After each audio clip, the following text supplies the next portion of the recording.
Mira en tu interior y sígueme para saber anunciar la buena noticia hoy en medio de nuestro mundo. Formación Hipona, pensamos en ti.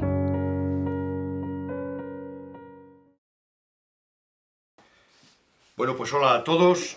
Estamos con este curso de formación online, semipresencial, una manera de formarnos y de prepararnos también para nuestra tarea como catequistas, como monitores, como profesores, en el fondo, como evangelizadores. Entre los temas que se nos proponen para este curso, a mí me ha correspondido uno, creo, de fundamento, de esencia, de cimiento, que es el tema de la fe. Hacernos esta pregunta: ¿qué es creer? Evidentemente es un tema muy amplio, es un tratado entero de teología fundamental. Aquí lo que hacemos es resumirlo en estos puntos que podéis ver en el índice, que creo nos pueden aportar una visión general y sobre todo nos pueden ayudar en un primer momento a afianzar nuestra propia fe y a poderla presentar como algo que merece la pena y que trae al mundo y a la vida personal luz y también felicidad. La primera cuestión que nos planteamos es esa. ¿Por qué hacerse esta pregunta? ¿Qué es creer? ¿Por qué merece la pena hacerse esta pregunta? Y creo que es importante que, dado el contexto de secularización que vivimos, todos tengamos en cuenta que en la medida en que mejor respondamos a esta pregunta, más afianzada, más madura, más personalizada va a ser nuestra fe, porque ese contexto que vivimos de secularización lo mismo puede ayudarnos a madurar la fe que tenemos que hacernos naufragar en toda ella, ¿no? Hay una serie de elementos, de características que vivimos en nuestro tiempo y que son dificultades para una opción de fe débil. Cuando la opción de fe es débil, porque tampoco se afianza bien, pues se puede diluir con mucha facilidad. Entre estos elementos que os comento y que son propios de este tiempo de secularización también, pues están el pluralismo, con todo lo bueno que tiene de tolerancia y de respeto, la fragmentación de la realidad social, la dispersión de intereses, la confusión ideológica. Todo eso hace que la fe quede un poco desplazada a la parte marginal, a lo más marginal de nuestra vida, y que entre en una especie de situación de mercado en el que compite con otras ofertas. Junto a eso está también el peligro del sincretismo, de combinar muy subjetivamente las cosas y llegar a tener, en vez de fe o de una verdadera fe, pues una amalgama de cosas que no sabemos muy bien qué es, todo sujeto a la subjetividad individual, al pragmatismo de esto me sirve, esto no me sirve. Por todo eso y por la crisis de confianza que estamos viviendo en nuestro tiempo, creo que es importante que nos hagamos esta pregunta y que podamos responderla, que tengamos algunos elementos que nos permitan responder a esta pregunta, porque ahí vamos a encontrar también, como dice ahí en la diapositiva, pues la posibilidad de descubrir la presencia salvadora de alguien en medio de un mundo necesitado de luz, el mundo y nuestra vida también personal. Como segundo punto, os propongo este creer como experiencia humana, partir de ahí, de la experiencia del creer, de la experiencia de la fe como algo propiamente humano y que se da en muchísimas experiencias de la vida de las personas. Entender qué es lo que significa creer en alguien como experiencia humana nos va a ayudar a entender nosotros también qué es creer en Dios, qué es propiamente la fe religiosa. Creer en alguien es aceptarlo como alguien significativo en nuestra vida, que nos permite participar de su vida, de su visión del mundo. Creer en alguien es establecer vínculos, alianzas, encuentros personales. De hecho, sin esta fe en alguien, en el plano puramente humano, difícilmente podríamos vivir, porque no se haría posible ni el encuentro, ni la reconciliación, ni el amor. Creer es tener una relación personal con alguien y aceptar lo que ese alguien nos propone. No solo es acercarnos a él, sino aceptar también lo que él nos propone como vida, o lo que él influye en nuestra vida. Es decidir por alguien, en el sentido de apostar por alguien, y es una decisión que evidentemente implica nuestra libertad y nuestra responsabilidad. No es una decisión irracional o caprichosa, sino que está basada en el conocimiento personal, en lo que luego llamaremos la convergencia de razones, una serie de razones que nos invitan a creer. Cuando decimos que creemos en alguien, estamos poniendo en juego la orientación fundamental de nuestra vida. Todos creemos, de una manera o de otra. La aceptación creyente de alguien que sostiene todo y que en las tradiciones religiosas se ha llamado siempre Dios es lo que contextualiza la fe religiosa. Muy bien, pues a partir de esta idea de creer como experiencia humana, pasamos al tercer punto, que sería este del creer de catecismo, ¿no? Lo que es propiamente nuestra fe religiosa y con la especificidad que veremos también luego de la fe cristiana. El catecismo de la Iglesia Católica, que yo os recomiendo que si queréis conocer con profundidad qué significa esto de creer, pues lo leáis en los números del 26 hasta el 1040, se centra en todo este aspecto de la fe. Y os recomiendo, como os digo, que lo leáis. Lo plantea el creer o el aspecto de la fe, la realidad de la fe, en 3 pasos.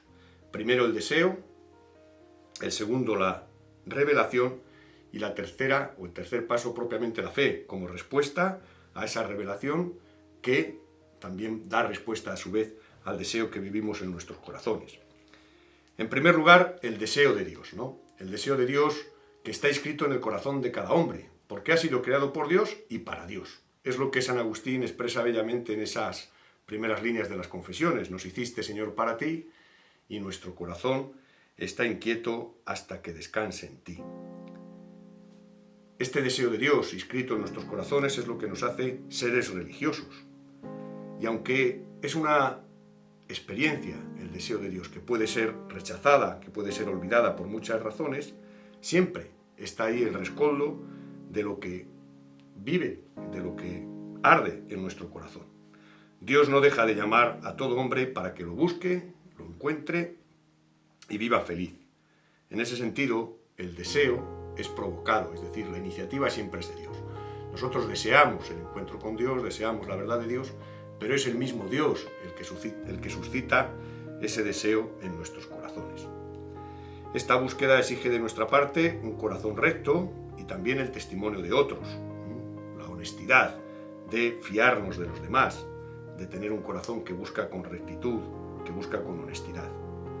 Es una experiencia, en ese sentido, subjetiva de nuestra interioridad, pero no relativa a nuestra interioridad o a nuestra subjetividad, sino que lo que creemos, ese deseo al que vamos dando forma, tiene mucho que ver con lo que nos han precedido, con el deseo de los que nos han precedido y nos lo han transmitido.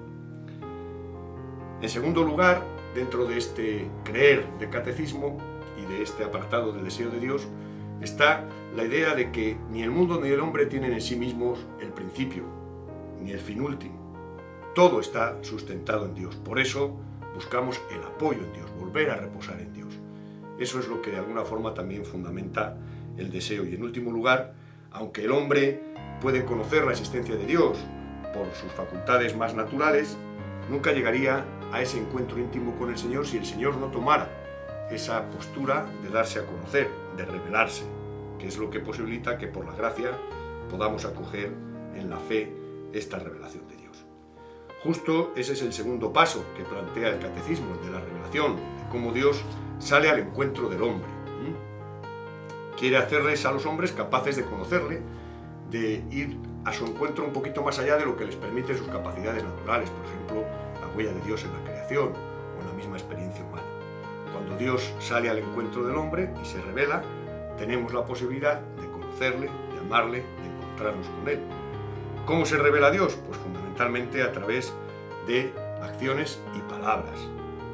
Tenemos muchos ejemplos en la Escritura de cómo el hombre responde a la revelación de Dios, en Abraham de forma muy específica en el Antiguo Testamento, también con María en el Nuevo Testamento. Y en todos ellos lo que vemos es que frente a esa revelación de Dios, o ante esa revelación de Dios, lo que el hombre puede tener, y eso es lo que va marcando la fe, es una adhesión personal, un asentimiento libre a ese Dios que se revela y a toda la verdad que Dios revela. Es muy importante eso, ¿no? Entender la fe, y nos saldrá en varias ocasiones a lo largo de esta presentación, no solo como experiencia personal, de encuentro, de confianza, sino también como contenido. Asentimos, damos nuestra adhesión a Dios como tal, pero también damos nuestro asentimiento a la verdad que nos ha revelado. Por otra parte, tenemos que tener en cuenta que en la revelación de Dios para nosotros como cristianos, toda la plenitud está en Jesucristo. Él es el foco último que da especificidad a nuestra fe cristiana, como veremos un poquito más adelante. Y en tercer lugar, en el catecismo, el tercer paso, centrado propiamente en lo que es la fe, presentada como la respuesta del hombre a Dios. Esa definición del número 26. La fe es la respuesta del hombre a Dios que se revela y se entrega a Él, dando al mismo tiempo una luz sobreabundante al hombre que busca el sentido último de su vida. Así nos lo presenta el catecismo. Y nos va describiendo esa respuesta, en primer lugar, como una gracia, como un don de Dios, como una virtud sobrenatural, pero que no es contraria a la libertad ni a la inteligencia del hombre. A veces pensamos, cuando decimos que la fe es un don, que es una gracia, bueno, pues el hombre no tiene nada que hacer. Y no es así, porque aunque sea un don que nos viene de Dios, para nada es contrario a la libertad ni a la inteligencia, sino que más bien la libertad y la inteligencia cooperan con la gracia divina en lo que es el acto de la fe. Siempre está primero el amor de Dios al que respondemos, la revelación de Dios, pero que Él tome la iniciativa no bloquea ni nuestra libertad ni nuestra responsabilidad. La fe siempre va a ser, por tanto, libre, es una opción humana, libre y responsable. El sí o el no a esa revelación de Dios, la respuesta, siempre va a depender de nuestra voluntad en última instancia. El hombre es el que cree, no es Dios por él, ni en su lugar, ni en lugar del hombre. En segundo término, nos dice el catecismo a la hora de escribir esta respuesta, que es un acto razonable. Creer en Dios es razonable. La fe trata de comprender mejor eso que le ha sido revelado. Por eso decimos que es razonable. No es algo evidente, no se puede demostrar, en el sentido que entendemos nosotros por una verdad demostrada. No tenemos pruebas para esa respuesta de la fe. Es una experiencia que se mueve fundamentalmente por signos, indicios, intuiciones. Pero por esas experiencias, o en esas experiencias, vemos fuerza suficiente como para decidirnos por alguien.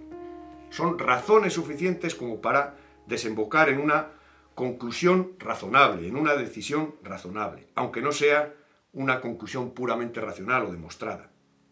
En ese sentido, se habla de convergencia de razones. Hay una serie de razones que van convergiendo para ofrecernos una base sólida como fundamento de esa respuesta y de esa decisión libre que llamamos la fe. Son los argumentos convergentes que se van sumando y van afianzando, solidificando nuestra respuesta. Cada cristiano tiene distintos argumentos, tiene distintas razones que convergen, pero hay dos que son comunes para todos nosotros. Por una parte, el entorno creyente en el que nos movemos, ese es el que nos ofrece muchas razones para esa base sólida de la respuesta de la fe, y por otra parte el mismo Jesús, como el que da testimonio de Dios y el que da significado a mi vida, como que el que da el significado de la fe para mi vida. Esas dos razones, esos dos argumentos, convergen de alguna forma en la fe de todo cristiano. Jesús ocupa por eso un lugar exclusivo en este proceso de convergencia razonable, en este proceso de convergencia de razones. La fe es, por tanto, una decisión razonable, que no significa que no asuma riesgos. ¿Por qué? Porque nos movemos en el misterio. Dios siempre será un misterio. Por eso, por muchas razones que converjan, siempre estaremos asumiendo el riesgo, ¿no? La fe asume el riesgo. La fe es luz, como pone ahí, pero no disipa todas las oscuridades. Muy bien, pues si seguimos adelante en esta presentación del catecismo que el catecismo hace de la fe, va a insistir en varias ocasiones en que es un don, en que la fe es un don, como decimos que no anula para nada la libertad, pero no es un don garantizado, en el sentido de que se puede perder, incluso lo podemos rechazar. Por eso hay caminos, canales, que la vida del cristiano y la vida en la Iglesia nos ofrece para perseverar y crecer en esa fe que es necesario alimentar. En segundo lugar, o un poquito más adelante, habla de que la fe es un acto personal, pero no un acto aislado. Y este es un punto muy importante, en el que me gustaría detenerme un poquitito más. Nadie se ha dado la fe a sí mismo. Cada creyente es el eslabón de una gran cadena de creyentes. Mi fe se sostiene en la fe de otros, y mi fe sostiene la fe de otros. como se destaca ahí en la diapositiva, al descubrimiento decisivo de la fe, llego gracias a otros creyentes. Es decir, llego a la fe por medio de la Iglesia, que es la comunidad que transmite esa experiencia en la historia. Sin la Iglesia, por tanto, no sería posible la experiencia vital de la fe. Y esto creo que es importante en el ámbito evangelizador, en el ámbito pastoral. Como decíamos antes, el ambiente en el que vivimos, la fe va quedando cada vez más marginada a lo íntimo. Muchas veces la fe entra en el mercado, como señalábamos también, con otras ofertas, con otras posibles respuestas en el sentido de la vida. Y muchas personas se aferran a una fe tan íntima, tan suya, que es solo suya, y que no es la fe cristiana, la fe católica. Por eso es importante resaltar esta dimensión eclesial de la fe. Os leo una breve cita del teólogo Karl Rahner en este sentido. Dice: la fe no consiste meramente en lo que yo como individuo creo haber oído. Es la aceptación de lo que la Iglesia ha oído, un asentimiento a la profesión de la Iglesia. La Iglesia no es un simple mensajero que entrega el mensaje y que luego se va, como si fuera un cartero. La Iglesia es el permanente medio de la fe dentro de la cual uno cree. Además de esta eclesialidad, no podemos perder de vista que la fe, como tal, en su contenido y en su experiencia, se expresa en una serie de fórmulas. No creemos en las fórmulas, necesitamos el lenguaje para expresar nuestra fe, pero no podemos quedarnos en las fórmulas, no podemos quedarnos en el lenguaje. El lenguaje transmite la fe, pero no es el objeto de la fe. Muy bien, pues avanzando, para mantenernos también en el tiempo que tenemos asignado, tenemos en un cuarto lugar, en un cuarto punto, la fe cristiana, lo específico de la fe cristiana. Y aquí lo primero que podemos decir y afirmar con claridad es que Jesucristo es lo específico de la experiencia y del contenido de nuestra fe como cristianos. Los cristianos somos creyentes que afirmamos que Dios se ha revelado definitivamente en la persona de Jesucristo, en su vida, en su muerte y en su resurrección, en todo lo que es el misterio de Cristo. En Él, además, en Jesús de Nazaret, se ha realizado lo que significa la fe y lo que implica como fundamento de la existencia en Dios. Jesús es el que fundamenta su existencia en Dios, y la fe cristiana lo que hace es fundamentar su existencia en Jesucristo como plenitud de la revelación. Lo específico de la fe cristiana es creer en Dios por Jesucristo, o creer en Jesucristo como Hijo de Dios, y en Él poner el fundamento de nuestra existencia. Esa sería la experiencia cristiana de la fe, y su contenido tiene también a Jesús como centro. Es el punto central del contenido de nuestra fe, como punto culminante de la historia de la salvación, transmitida, reflexionada e interpretada por la Iglesia a lo largo de los siglos. En la fe cristiana, el contenido, Jesús, y la experiencia, ese fundamento de la vida en Jesucristo, están íntimamente unidos, como dice ahí, ¿no? El acto personal de la fe y la aceptación vital de su contenido deben estar unidos de forma indisoluble. Y podemos añadir además que lo que mejor expresa esta idea de la fe como fundamento de la vida en Cristo es el seguimiento, como categoría que también aparece en el Evangelio. En el seguimiento de Jesús es donde se manifiesta el sentido último de la fe cristiana. No es un compromiso con ideas, no es un compromiso con proyectos, es el seguimiento de alguien. Eso es lo específico de nuestra fe. Vamos a añadir un puntito más, por lo que tiene a veces de controversia, este enfrentamiento, que quizá es un falso dilema más que otra cosa, entre ortodoxia y ortopraxis, que son dos palabras así, como un poco técnicas, un poco raras, pero que en el fondo plantean la cuestión esta. ¿No sería preferible un cristiano coherente con su vida que intentar vivir como Jesús? Intentar vivir como Jesús, sin dar tanta importancia a las verdades, a las doctrinas, a lo que son los contenidos estos doctrinales. ¿No sería mejor vivir como Jesús y dejarnos de historias y que eso sea realmente nuestra fe?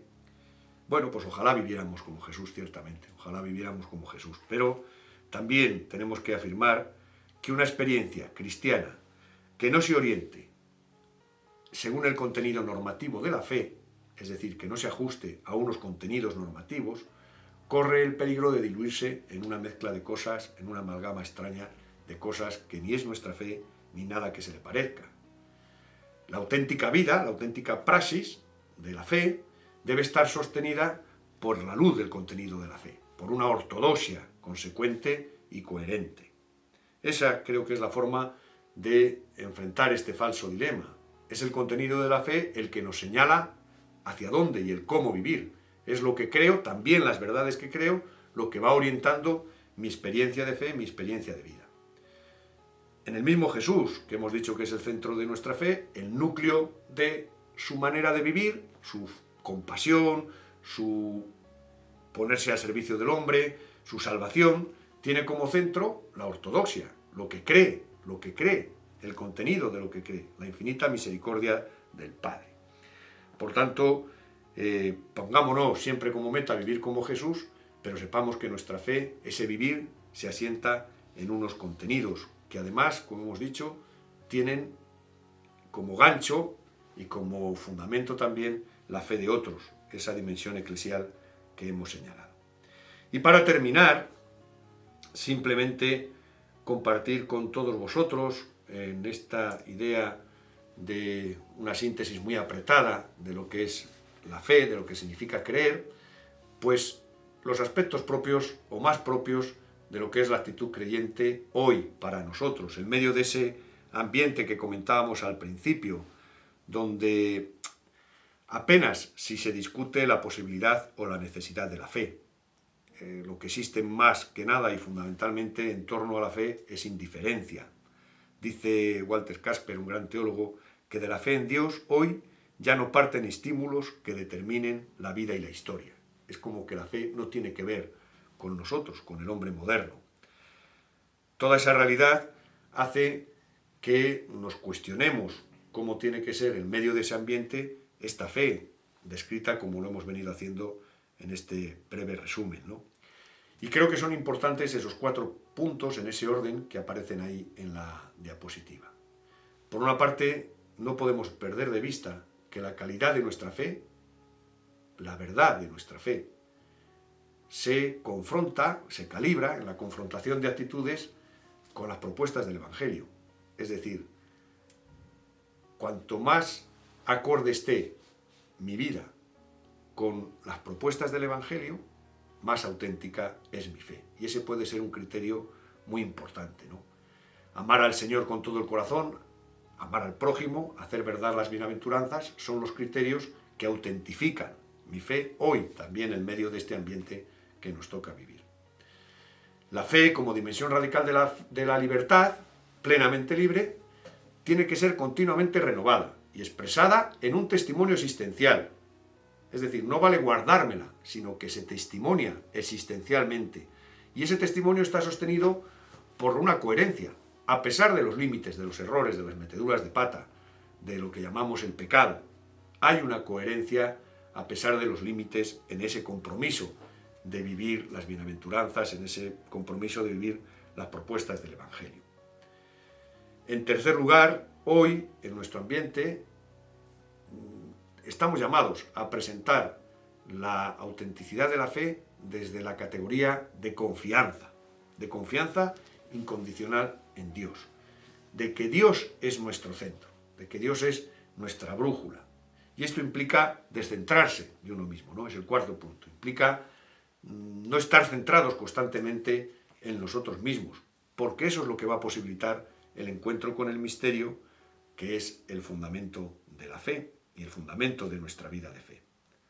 Puede parecer que esta invitación a centrarse de forma absoluta en Dios y a descentrarse de uno mismo como lo que posibilita la fe es la negación del hombre o es la negación de la propia realidad, la negación del humano. Y no es así. No se trata tanto de negarse a sí mismo, sino de llegar al fondo de las propias posibilidades. Descubrir, más allá de uno, en esa confianza en Dios, todas las posibilidades de realización que tenemos, un horizonte ilimitado de realización personal, porque vamos de la mano de este Dios infinito, de este Dios grande, de este Dios misterio.